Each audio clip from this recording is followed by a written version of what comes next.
All righty, we have about 2 weeks, a little over 2 weeks until the 2025 NBA draft, and obviously the NBA finals are still going on. But that doesn't mean that we're going to stay away from talking about the prospects that will be selected in the NBA draft in, I believe it's 16 days, depending on when you're listening to this. And then potentially the next day, potentially a week after, maybe you wait and do your rookie draft a little bit after that. But you're going to be looking to draft some of these players in your dynasty league shortly after that, or maybe you're just trying to get ahead for your redraft league and you won't be drafting anyone until October, but you just want to get a head start. That's okay too. We will talk about a few prospects that I'm just a little higher on. That doesn't mean that I'm the highest on these prospects. They're just players that I like. I feel pretty confident in, or like the idea of. I think it'll pretty much vary player to player, and we'll talk about it. And uh, we'll still finish up the Dynasty Startup mock with Matt Lawson.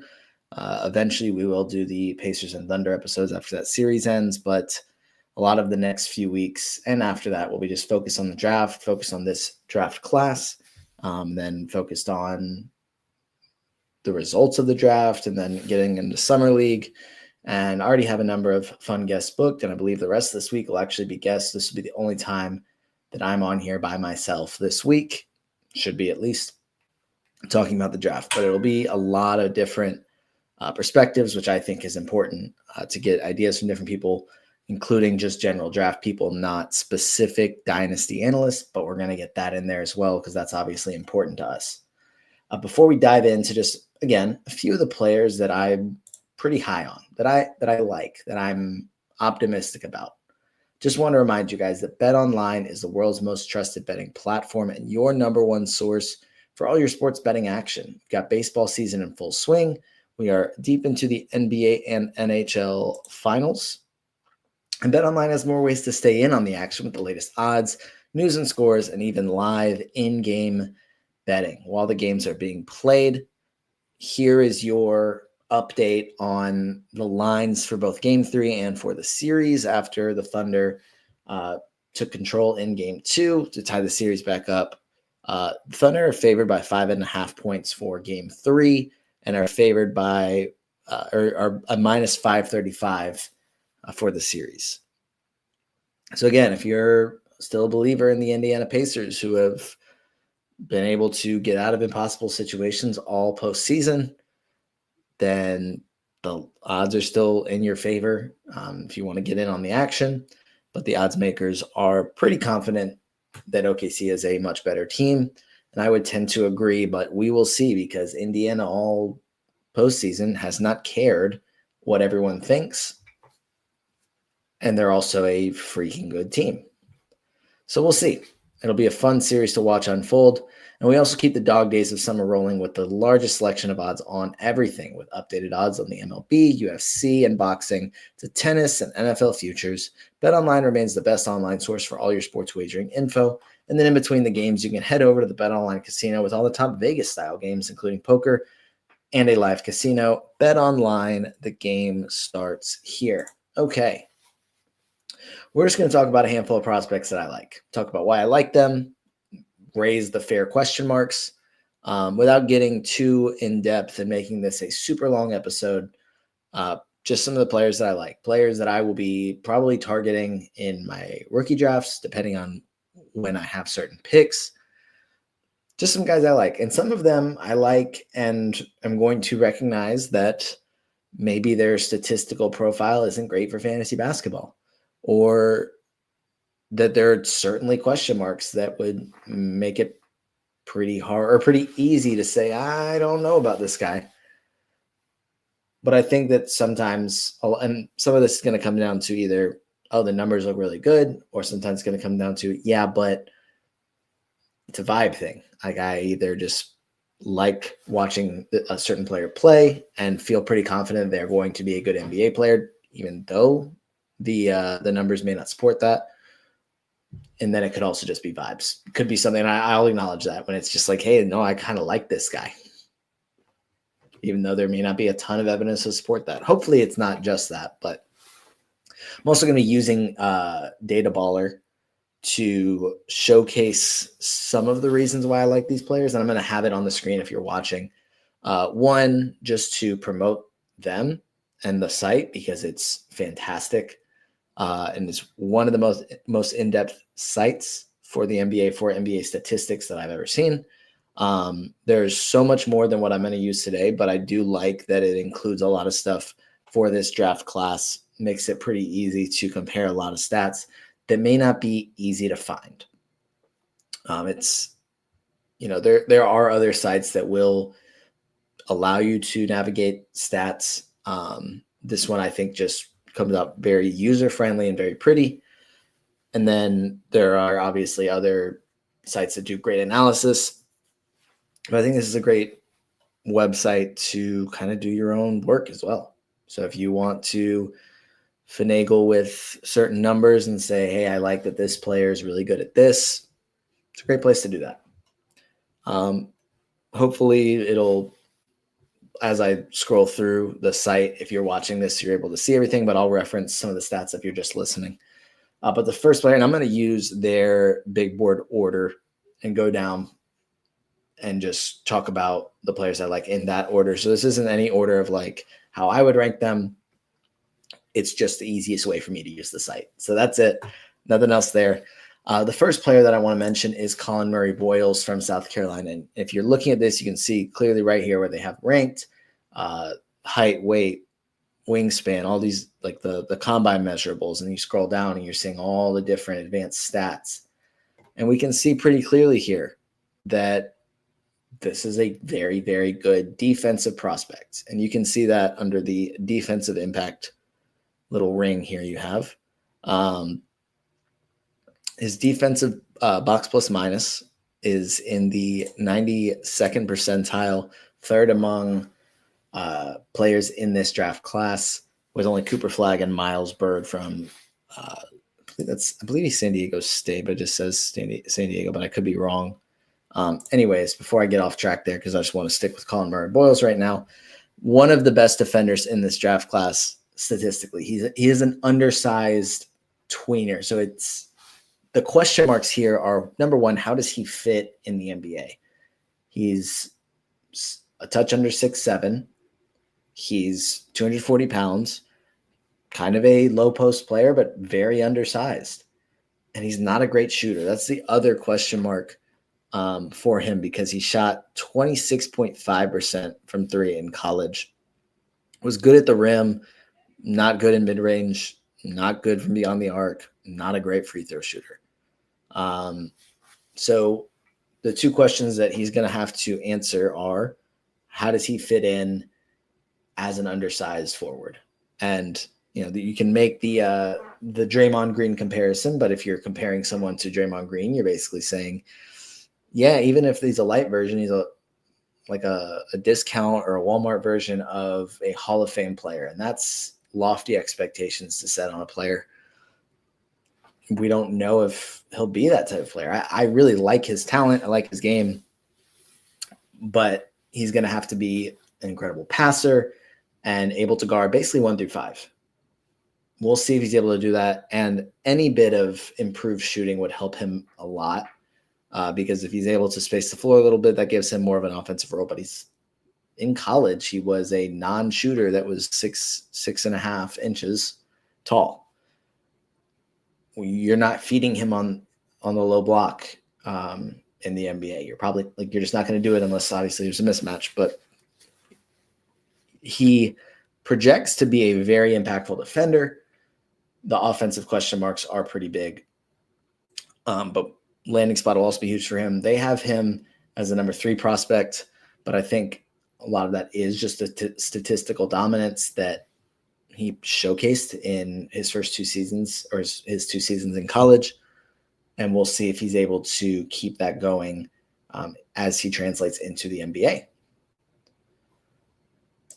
All right, moving on to the next player I like, just going down their board. And again, if I'm not talking about these players, that doesn't mean I don't like them, but just players that I just feel pretty confident in. Or maybe I'm a touch higher on than other people. I don't know. Jeremiah Fears, point guard from Oklahoma. definitely some question marks here, but to see him at the age of 18 step into an SEC offense and basically being given the keys and said, hey, go make this thing work at his age and just have some success while doing it, I think is huge. He's a number 7 prospect on their board, and I think he's a really fun offensive talent. Now, there are definitely some question marks here, such as efficiency. This is one of the fun stats that they have here that you can see his shooting percentage at the rim. 53% is in the 8th percentile.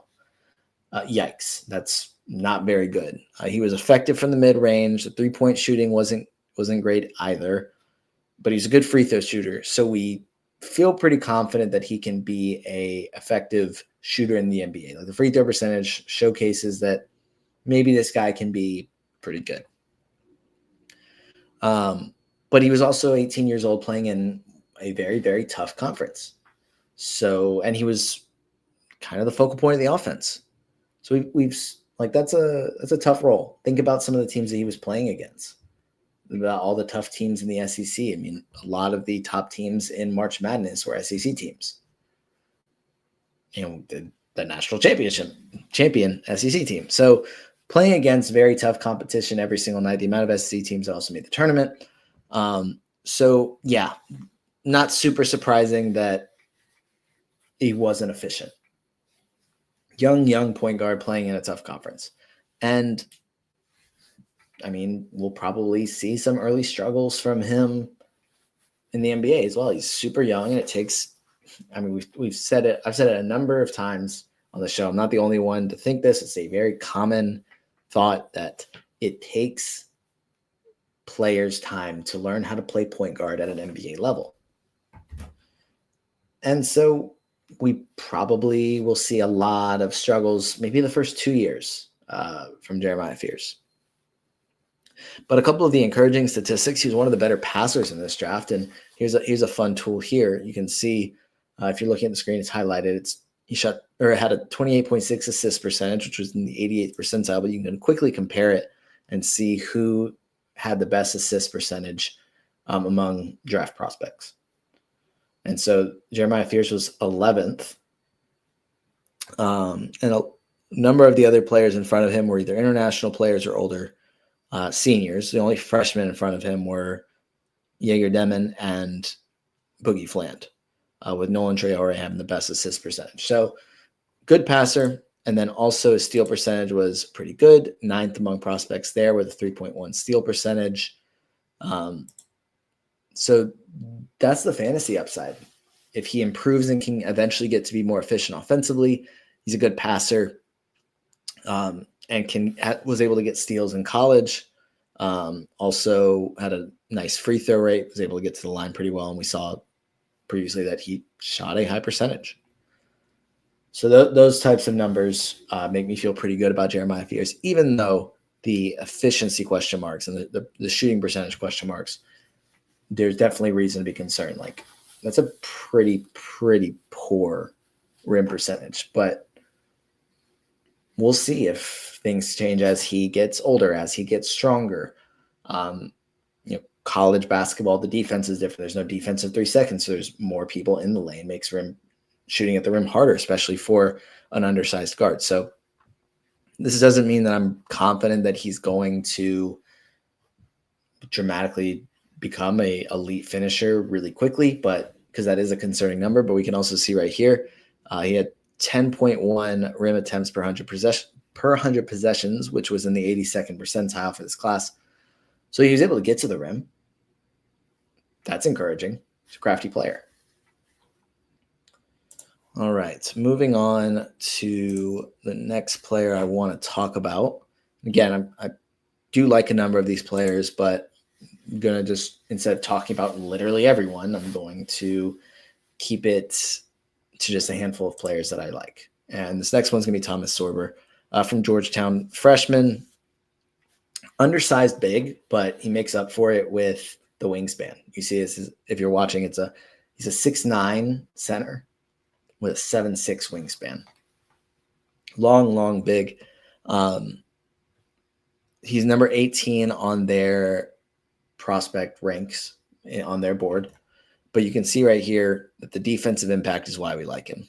So we're going to move down to his percentages and his advanced stats. The defensive box plus minus at a 4.0 was 14th among draft prospects. The steal percentage was pretty high, especially for a center at 2.7. And the block percentage was one of the best among prospects. And everyone that had a better block percentage was either an international prospect or a junior or senior.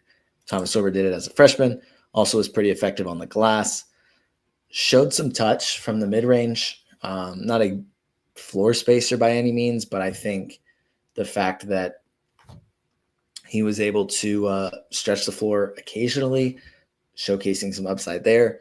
But in reality, he's going to make his money on the defensive end. And a lot of times that translates to really good production for fantasy basketball, players that can make an impact and get those defensive stats. He's going to be effective on the glass, shot a high field goal percentage. He was 68.7% at the rim, which isn't anything outstanding for a big, but he is slightly undersized. So, yeah, there's a lot to like here. Now, he did have a foot injury that ended his season a bit early. And a center with a foot injury just isn't a great thing. So that's definitely a question mark there about how healthy he is. Now, there's no reports indicating that he won't be healthy, but a foot injury can be something that sticks with him if it's not fully healed, or something that could come back. So hopefully that everything's good to go by the time the draft comes around. And for summer league, so we can see how he looks against other prospects, against other NBA players in summer league. But there's a lot to like based on what he did during his freshman season, specifically on the defensive end and on the glass, which is a good thing for a center. We like to see these young centers showcase the defensive stats. And then any bit of touch is good. He's also a pretty good passer for a big. And I don't think that there's any stats here. Okay, there is his assist percentage was 15.6, which isn't great. It's 59th percentile, but for a center, that's awesome. Now, I don't think he'll even – okay, so he had the 43rd best assist percentage in this class. And just looking through, I think there's a couple bigs, okay? Janai Broome, Collin Murray-Boyles, who we talked about, Danny Wolf, a couple of bigs or forwards, taller forwards like Cooper Flagg that had a higher assist percentage than Sorber, but he was a solid passer at Georgetown last season. So we're talking about a player that got both steals and blocks, was effective on the glass with offensive and defensive rebounding, fine at the rim, not overly great, but he's an undersized big. That's also showcased a little bit of a mid-range shot, from spacing ability, not a knockdown elite shooter, but some touch, and then a solid passer for a big. So that's a number of different ways that he's a dynamic center. I think it would be pretty, I don't know. I think he should be a lottery guy. If he goes right outside the lottery, somebody that made the playoffs is going to get a freaking good player with a ton of upside. All right, next up, we'll keep this thing rolling. Okay, here we go here. And pull this up. Drake Powell from North Carolina is number 30 on their board. A former 5-star who was ranked and expected to go in the lottery preseason, then didn't have much of a role at North Carolina. But there's a lot to like here. The 43-inch max vert is fantastic. The 7-foot wingspan for a 6'5" guard or wing. Fantastic. He'll be 20 years old after the draft. The defensive numbers were very strong. Was a very, very good defender. They also took on tough matchups. The steal percentage and block percentage don't jump out, but they're pretty solid. And a good defender that took on tough matchups for North Carolina. didn't have a large offensive role. I mean, you can see right here, usage percentage of 13.3% is in the second percentile. So basically one of the lower usage players in this class. But he was strong at the rim, 69% at the rim. It's 20th in the class. A lot of the players in front of him are bigs. Now there's a couple of guards, such as like a Dylan Harper, there's a reason he's going number 2.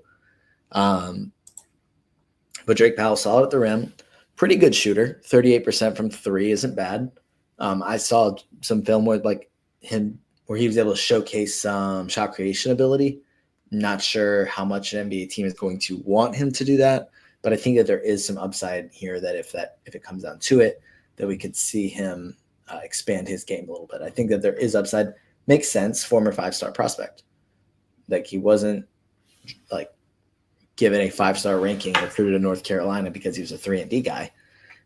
That's ended up basically how he was used, but I think that comes down to him being a freshman on a team with one of the leading scorers, or excuse me, did RJ Davis become the leading scorer, or was he I think he finished number 2. Oh goodness, I can't remember that off the top of my head, but that's not important. But one of the all-time great scorers in North Carolina history. And then I just don't think that the way that the offense was ran was not healthy, but made to prioritize Drake Powell in any way. So as we can see that by the low usage percentage. But I think the idea here is a hyper athletic wing with a super long wingspan that can hit shots from distance, can finish at the rim, but really you're drafting him because he's athletic and can make an impact on defense. I think whoever ends up getting him, and now there's certain mocks, I've seen him mocked recently in the lottery. I think that is ambitious given what we saw in college. I like him as a prospect, but I think that it's very fair to say that there are definitely question marks, like why wasn't he featured more heavily on offense, and why wasn't he given the ball and asked to create it all? Basically a 3-and-D guy. But the idea here is like that of a very, very effective two-way player that's really going to make his money on the defensive end. All right. So I'm excited to see where he ends up. I think he might be better in real life than he is in fantasy basketball. But we will see. Is there anybody else? We'll go back a little bit, talk about some other players that I like, but that was probably my top wave of players that I feel very, very high on in comparison to where I see them go for the most part in certain mock drafts. All right.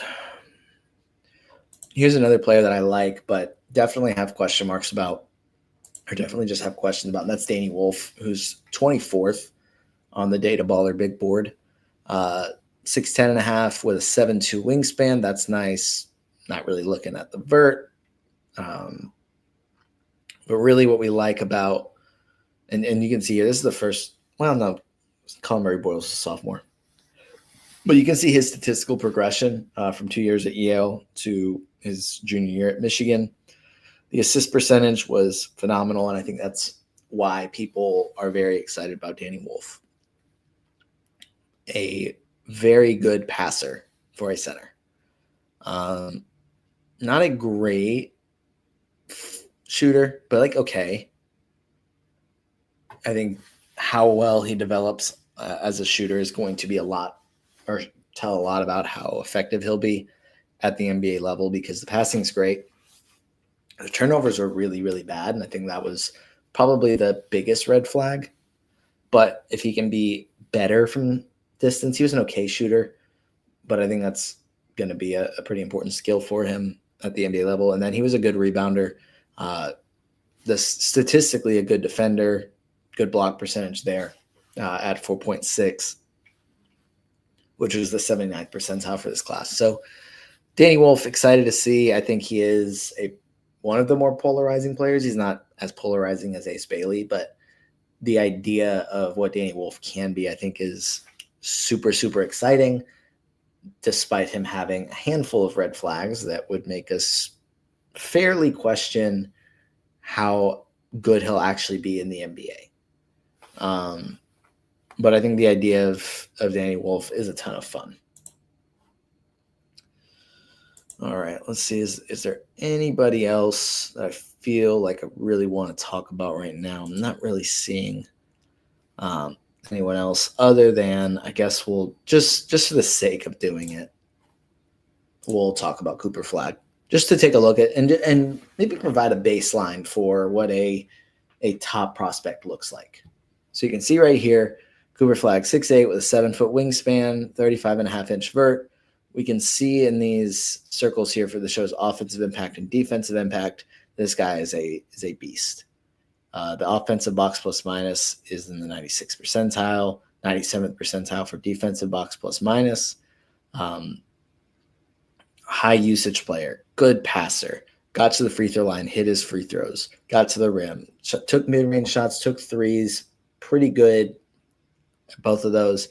The rim percentage was a little bit lower, but again, he's a younger prospect. He's a freak athlete. There's a reason he's going number 1 overall. You expect him to be effective, but he wasn't quite as effective at the rim as you would hope.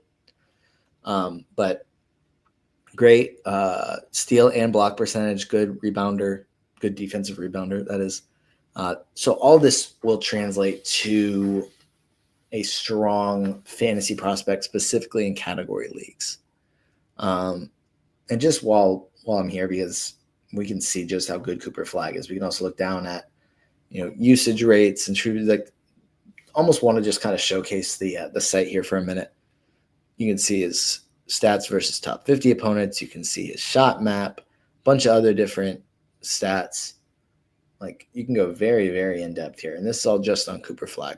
And then you can also go down and you can do this. You can change the player, but it'll show you the most comparable statistically